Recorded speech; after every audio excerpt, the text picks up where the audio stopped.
នឹងហើយបើយ៉ាងនេះចេញទៅវីដេអូសុំនៅផ្ទះពេលឥឡូវមកចេញវីដេអូសុខស្អាតដងព្រៃភ្នំដងក៏វីដេអូមកផ្ទះនឹងពីទេក៏សុខស្អាតដែរគាត់នៅទៅផ្ទះរហូតចឹងណាពេលឥឡូវនេះមកថតពីសុខស្អាតបងប្អូនម្ដងព្រមថាជាចាំពីកពូភ្នំឡើងដល់បានពេលខ្ញុំ30ឆ្នាំហើយឥឡូវខ្ញុំមកទី2ហើយពីលក្ខណៈខាងទីក្រុមហ៊ុនចិនចឹងពេលចាំជីការជីគាត់ទៅប្របែកពុកភ្នំហ្នឹងអង្គដល់ផ្ទះខ្ញុំនៅខ្ញុំនៅក្នុងភូមិអង្គដល់ចឹងមកយូរព្រៀង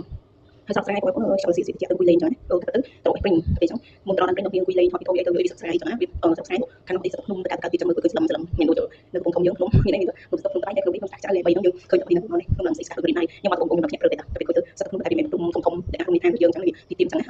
គួយលេងនេះមកជិះទៅទៅពេញឃើញឃើញបងប្អូនឃើញកាន់ទៅទៅគួយទៅដល់ពេញពេញទៅលេងនៅស្ទីលតែខ្ចីតែវីដេអូទីតាំងពី10ថ្ងៃមុនចឹងឥឡូវនេះថាជីវិតទុំហើយដល់ពេលខ្ញុំសើទៅបងការ